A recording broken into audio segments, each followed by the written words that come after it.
आज धरण की जय। श्री कृष्णाय नमः। श्री गोपी जन वल्लभाय नमः। श्रीमद आचार्य चरण कमलेभ्यो नमः। श्री गुसाई जी परम दयालवे नमः।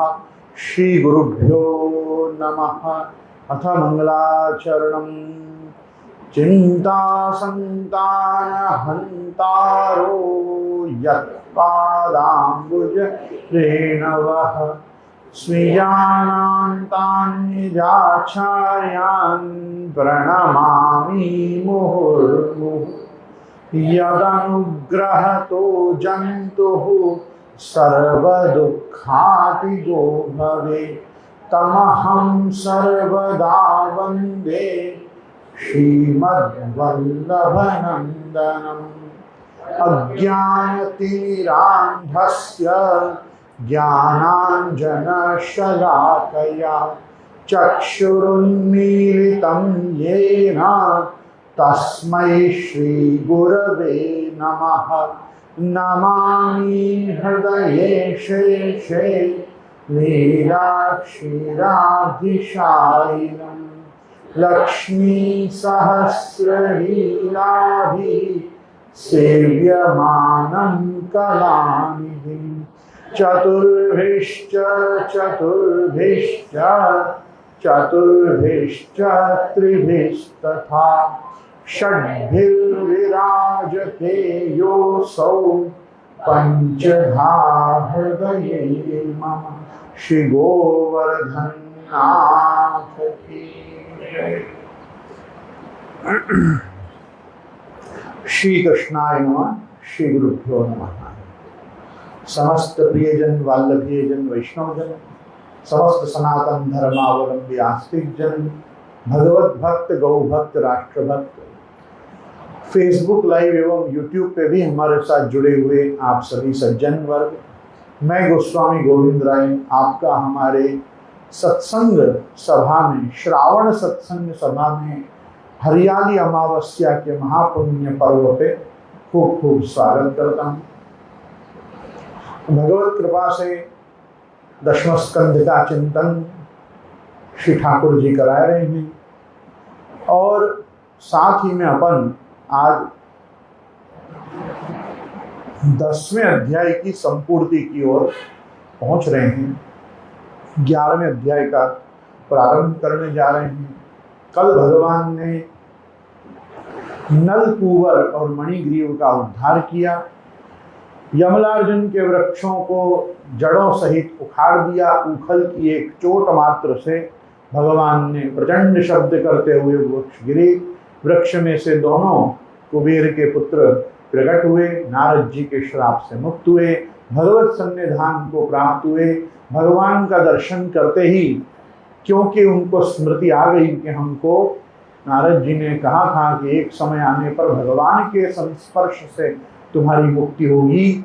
ये बाल कृष्ण के रूप में शिशु कृष्ण जो दिख रहे हैं, ये साक्षात परात्पर परब्रह्म परमेश्वर ही हैं। ऐसा विचार करके उन्होंने स्तुति प्रारंभ की। स्तुति करते करते प्रभु से विनती की कि पुनः कभी ऐसा हो कि पुनः सत्पुरुषों का संग हो और उनकी कृपा से आपके ही नाम रूप गुण लीला इन सबों में हमारी ज्ञानेन्द्रिय कर्मेंद्रिय और मन का प्रवेश हो जाए। उसके बाद सुखदेव जी ने कहा कि इस प्रकार से सौंदर्य माधुर निधि गोकुलेश्वर श्री कृष्ण ने नल गूबर और मणिग्रीव को इस प्रकार स्तुति करने पर रस्सी से उखल में बंधे हुए ही हंसते हुए देखा और देख के अब भगवान उनसे आप आज्ञा कर रहे हैं। सो आज से अपना सत्संग यहाँ से प्रारंभ हो रहा है।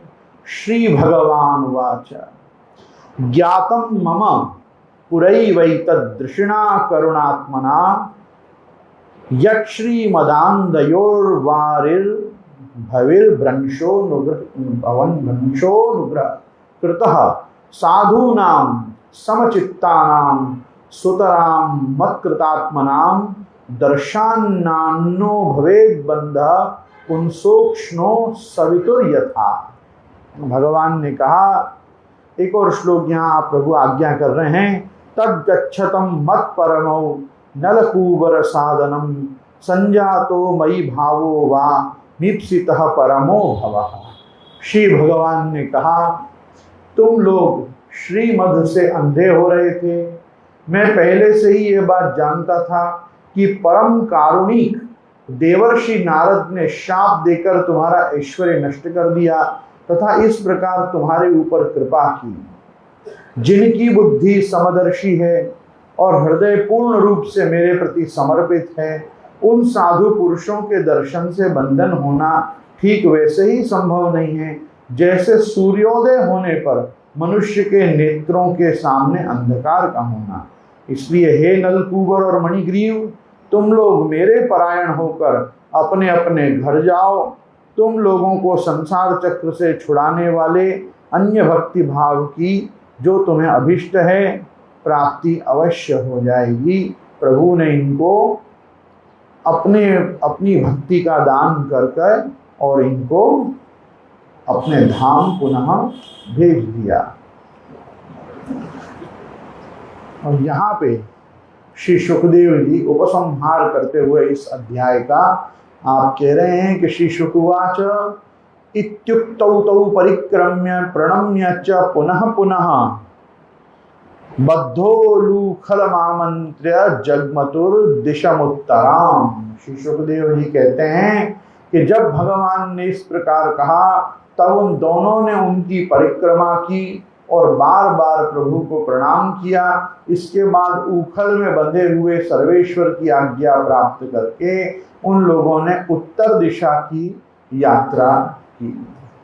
यहाँ कह रहे हैं कि यक्षों ने विचार किया कि जब तक यह सगुण रस्सी में बंधे हैं तभी तक हमें इनके दर्शन हो रहे हैं। निर्गुण को तो मन से सोचा भी नहीं जा सकता। इसी से भगवान के बंधे रहते ही यहाँ से चल देना चाहिए। और यहाँ कह रहे हैं कि स्वस्त्यस्तु उखल सर्वदा श्री कृष्ण गुणशाली एव भूयाः। उखल तुम्हारा कल्याण हो, तुम सदा श्री कृष्ण के गुणों से बंधे ही रहो। ऐसे उखल को आशीर्वाद देकर यक्ष वहां से चले गए कि आज तुम यदि प्रभु को अपने से नहीं बांधते तो प्रभु हमारा उद्धार थोड़ा और किसी प्रकार से विलंब में करते, तुम्हारे बंधने के कारण ही। इसलिए उनको भी आशीर्वाद देके उनके स्वस्थि की कामना करके और इस प्रकार से वो उत्तर दिशा मतलब पुनः कैलाश की ओर, यक्षों की पुरी की ओर वो चल दिए।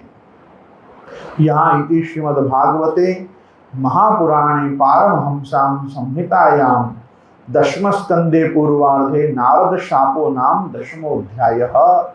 नारद जी के श्राप से जो विमुक्त हुए वो अध्याय को यहाँ संपूर्ण करते हैं। और 11वें अध्याय में प्रभु का गोकुल से वृंदावन जाना तथा वत्सासुर और बकासुर का उद्धार करना, ये कथा 11वें अध्याय में अपने सामने आ रही है। तो यहाँ कह रहे हैं अथैकादशोऽध्यायः। श्री शुक उवाच गोपानन्दादयः श्रुत्वा द्रुमयोः पततो रवं तत्रा जग्मुः कुरुश्रेष्ठ निर्घात भयशंकिता।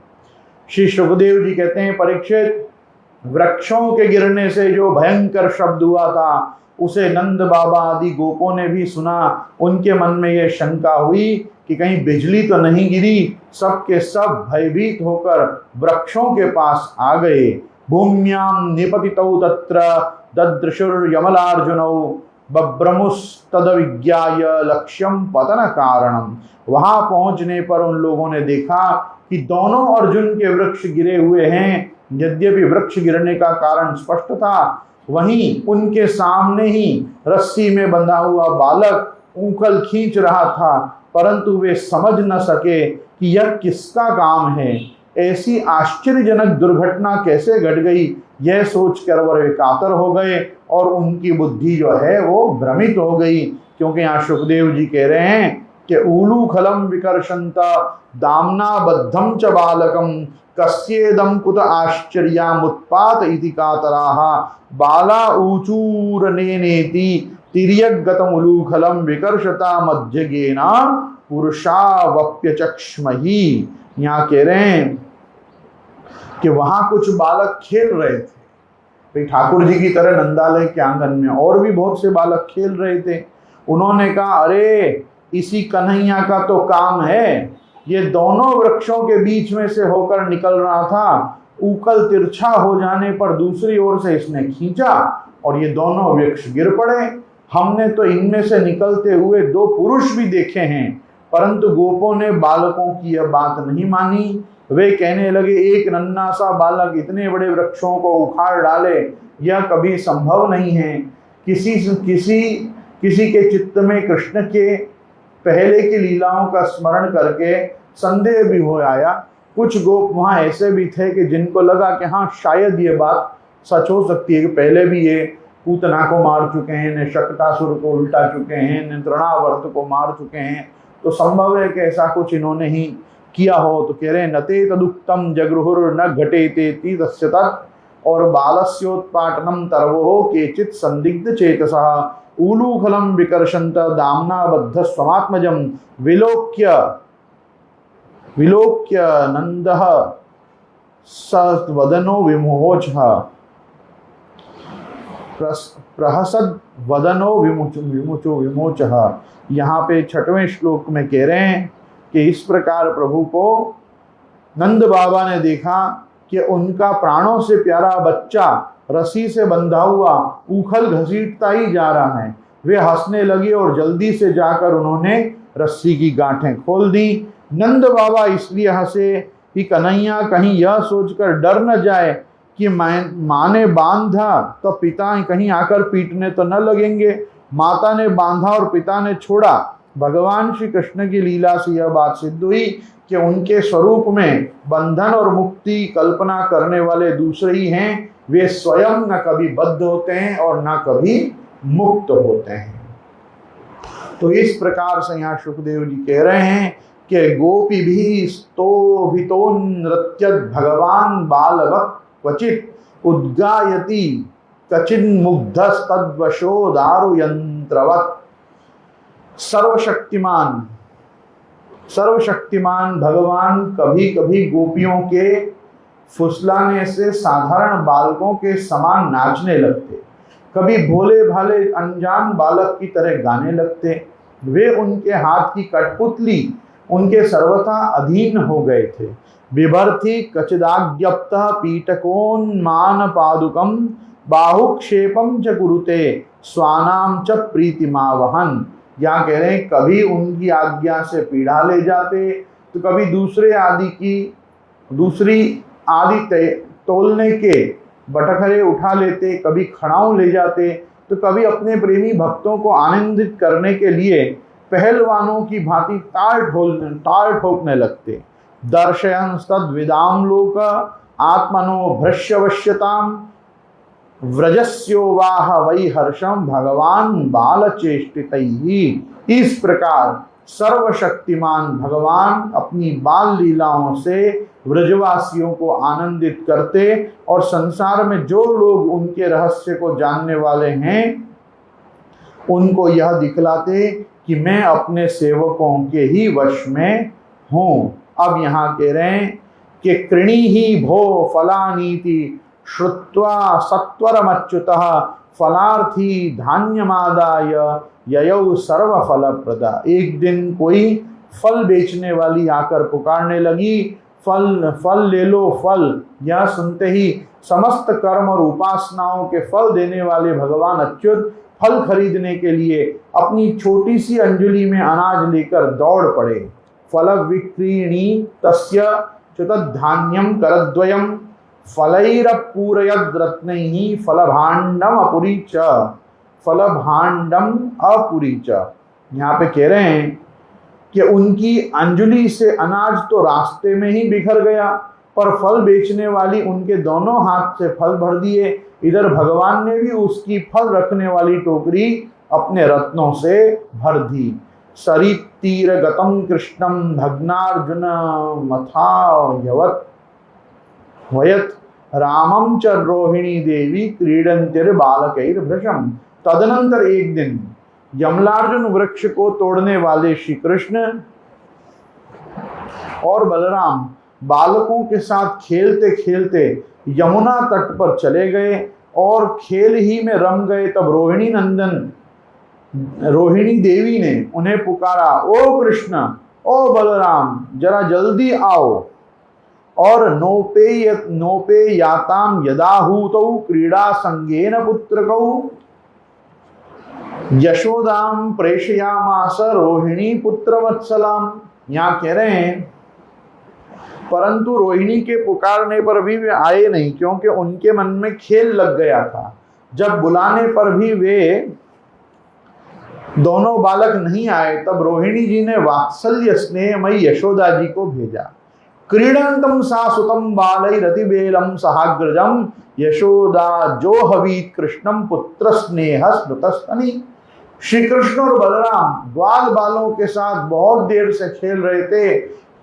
यशोदा जी ने जाकर उन्हें पुकारा। उस समय पुत्र के प्रति वात्सल्य स्नेह के कारण उनके स्तनों में दूध चुचुआ रहा था। और कृष्ण कृष्णारविंदाक्ष तात एहि स्तनम पिब अलम बिहार इक्षुक्षांत क्रीड़ा श्रांतो से पुत्र का।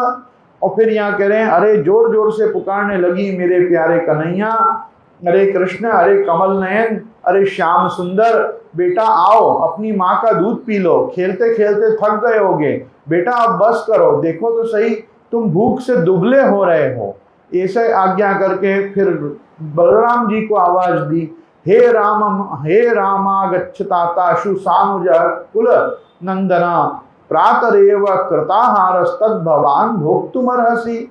और फिर यहाँ कह रहे हैं, मेरे प्यारे बेटा राम, तुम तो समूचे कुल को आनंद देने वाले हो, अपने छोटे भाई को लेकर जल्दी से आ जाओ। तो देखो भाई, आज तुमने बहुत सवेरे कलेव किया था, अब तो तुम्हें कुछ खाना चाहिए। प्रतीक्षते त्वाम दाशारह भोक्षमाणो ब्रजाधिप एवा वयो प्रियम धेहि स्वग्रहान यात बालकाः।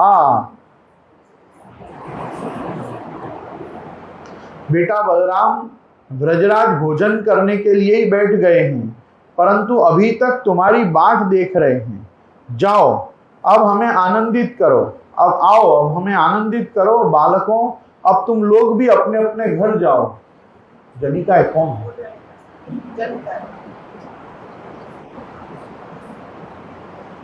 थोड़े शिष्टाचार सिखाना मैं।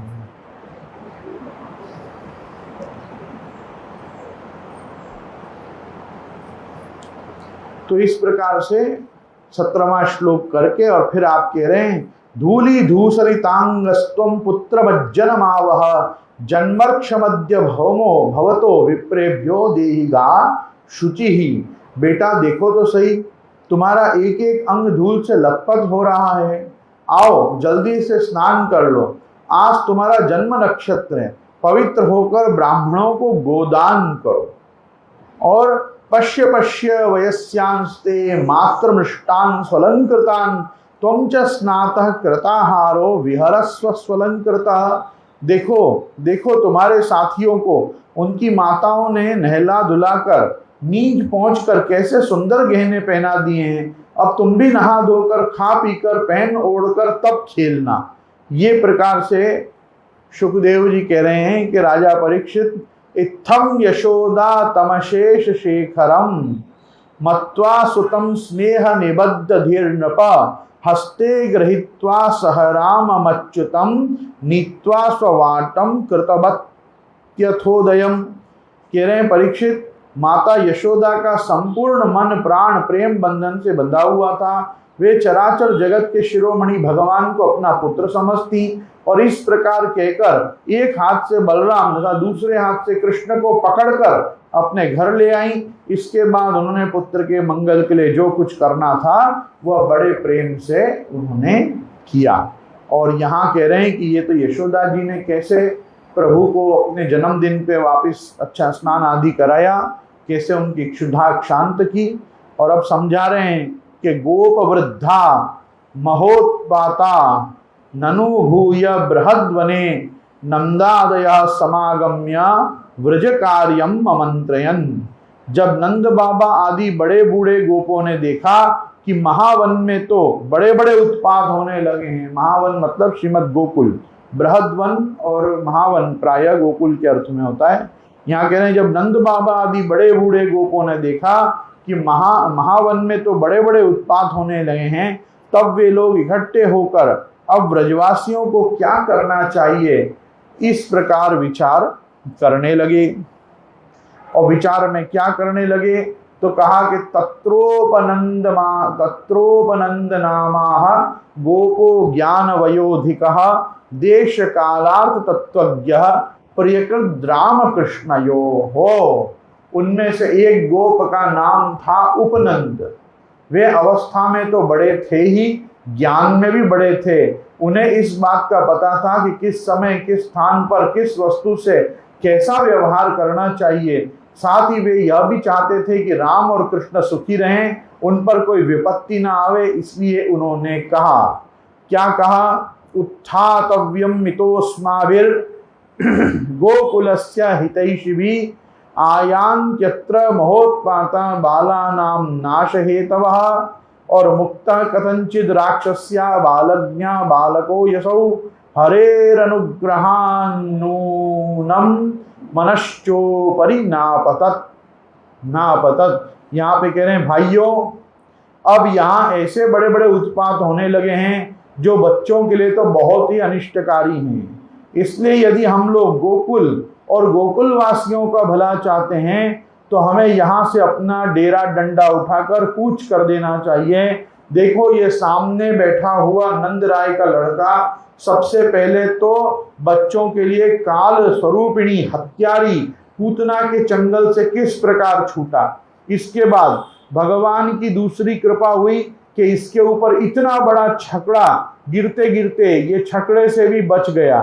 फिर कह रहे हैं चक्रवातेन नीतोयम दैत्येन विपदम वियत शिलायाम पतितस्तत्र परित्रातः सुरेश्वरैः यन्मृयेत द्रुमयोरन्तरं प्राप्य बालकः आसवन्यतमो वापि तदप्यच्युत रक्षणम्।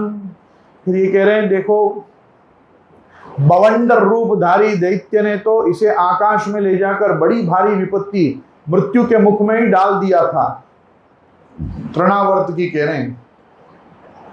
परंतु वहां से जब वह चट्टान पर गिरा तब भी हमारे कुल के देवेश्वर ने ही इस बालक की रक्षा की। यमलार्जुन वृक्षों के गिरने के समय उनके बीच में आकर भी यही था और कोई बालक नहीं मरा। इससे भी यह समझना चाहिए कि भगवान ने हमारे बालक की रक्षा की है। और यावदौत्पातिको रिष्टो व्रजम नाभि भवेदितः तावद बालानुपादाय यास्यामोन्यत्र सानुगाहा। इसलिए जब तक कोई बहुत बड़ा अनिष्टकारी अरिष्ट हमें और हमारे व्रज को नष्ट ना कर दे तब तक ही हम लोग अपने बच्चों को लेकर अनुचरों के साथ यहाँ से अन्यत्र कहीं चले जाते हैं।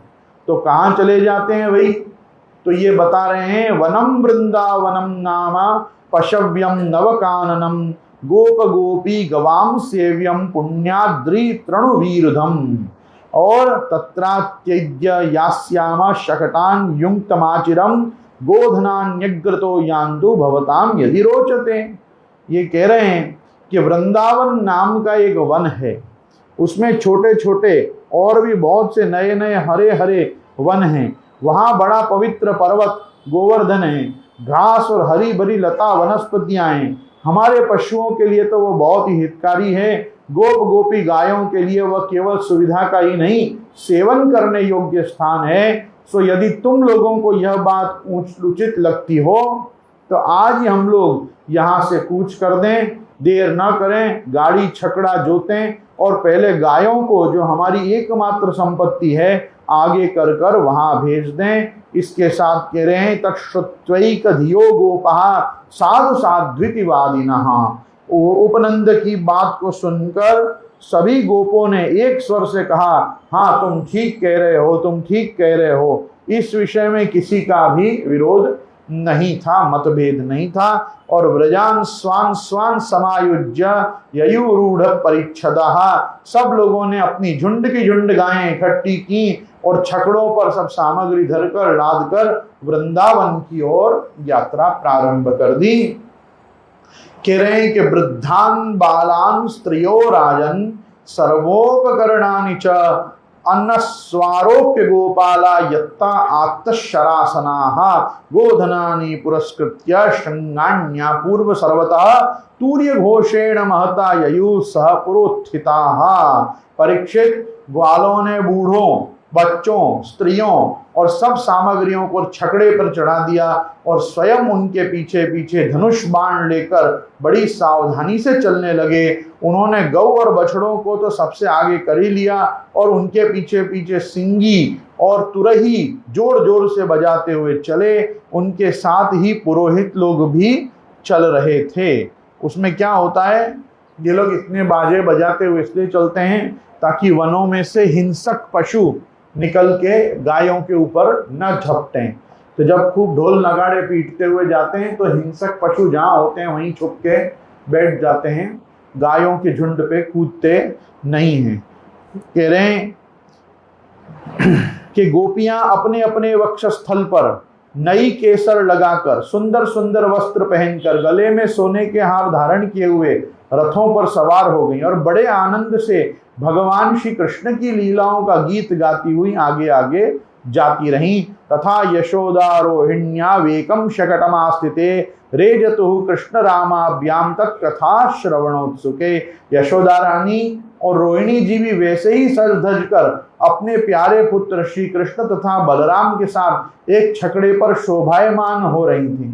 वे अपने दोनों बालकों की तोतली तोतली बोली सुनकर भी अघाती न थी और सुनना चाहती थी। यहाँ कह रहे हैं कि वृंदावनम संप्रविश्य सर्वकाल सुखावहम तत्र चक्रुर्व्रजवासम शकटैरर्धचंद्रवत्। वृंदावन बड़ा ही सुंदर वन है, चाहे कोई भी ऋतु हो वहां सुख ही सुख है। उसमें प्रवेश करके ग्वालों ने अपने बछड़ों को अर्धचंद्राकार मंडल बांधकर खड़ा कर दिया और अपने गोधन के रहने योग्य स्थान बना लिया।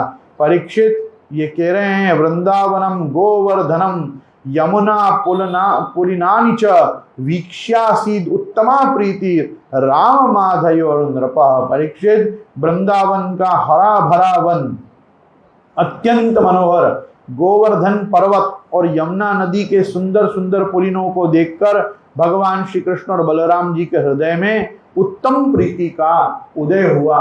इस प्रकार कहते हुए यहाँ कह रहे हैं कि तब क्या किया प्रभु ने, तो कहा एवं व्रजौकसां प्रीतिम यच्छन्तौ बालचेष्टितैः कलवाक्यैः स्वकालेन वत्सपालो बभूवतुः।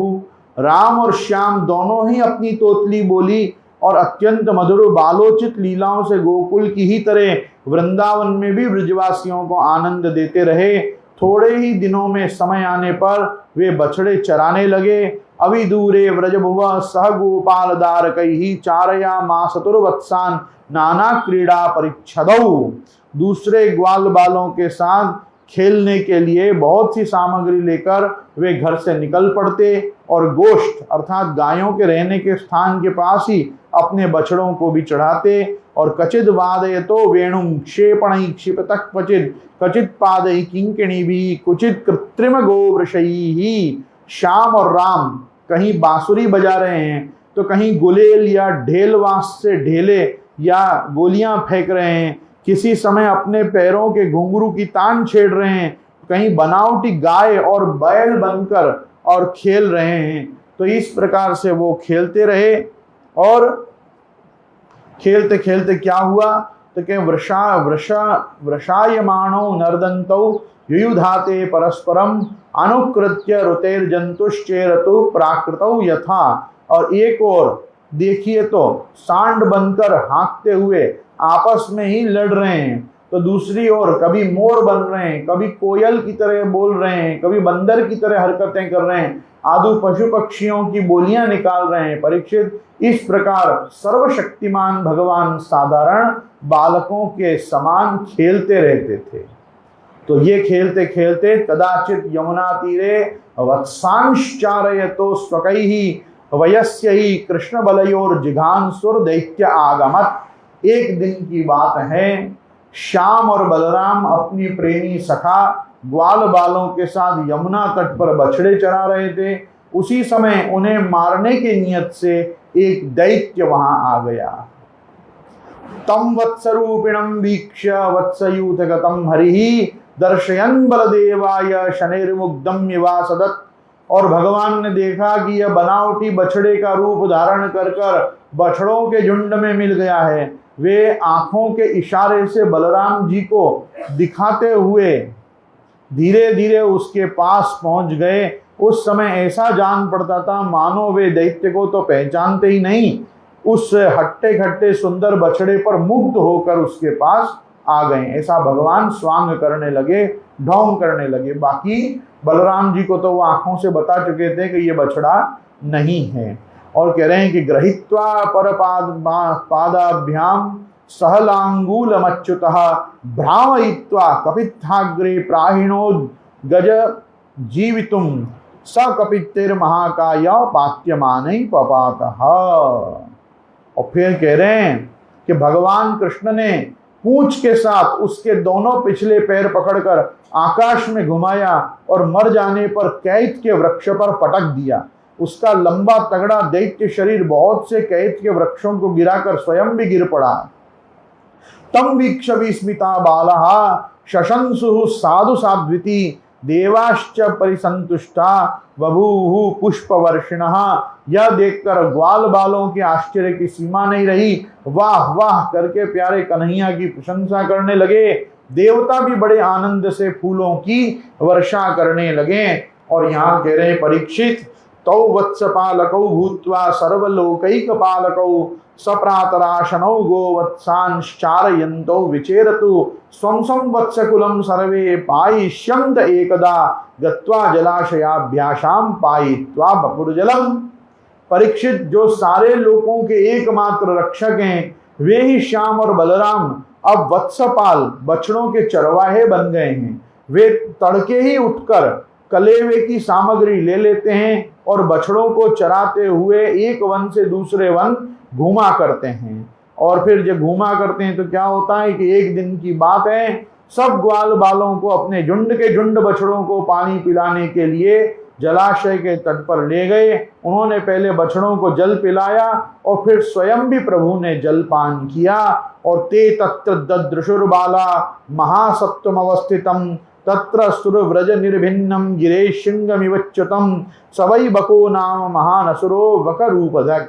यहाँ कह रहे हैं ग्वाल वालों ने देखा कि वहां एक बहुत बड़ा जीव बैठा हुआ है। वह ऐसा मालूम पड़ता था मानो इंद्र के वज्र से कटकर कोई पहाड़ का टुकड़ा गिर गया हो। ग्वाल बाल उसे देखकर डर गए। उस बक का नाम यह बक नाम का एक बड़ा भारी असुर था जो बगुले का रूप धर के और वहां आया हुआ था। आगत्य सहसा कृष्णम तीक्ष्ण तुंडो ग्रसद बली। उसकी चोंच बड़ी तीखी थी और वह स्वयं भी बड़ा बलवान था। उसने झपट कर श्री कृष्ण को ही निगल लिया।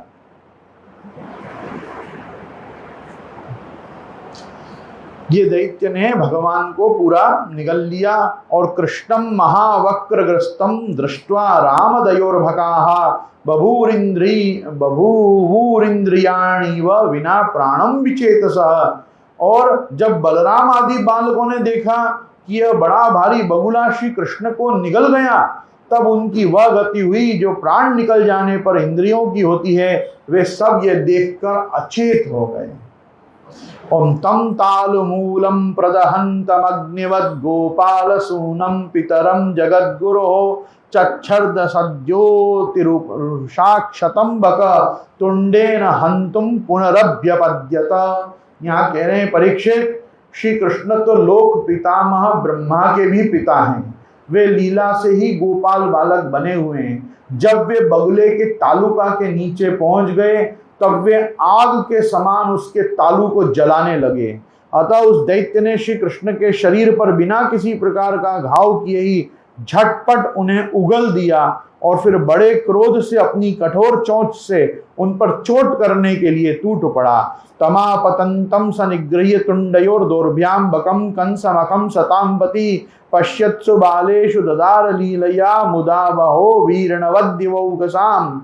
कंस का सखा बकासुर अभी भक्त वत्सल भगवान श्री कृष्ण पर झपट ही रहा था कि उन्होंने अपने दोनों हाथों से उसके दोनों ठौर पकड़ लिए और ग्वाल बालों के देखते देखते खेल ही खेल में उसे वैसे ही चीर डाला जैसे कोई वीरण गांडर जिसकी जड़ का खस होता है उसको चीर डाले। सारे देवताओं को बड़ा आनंद हुआ।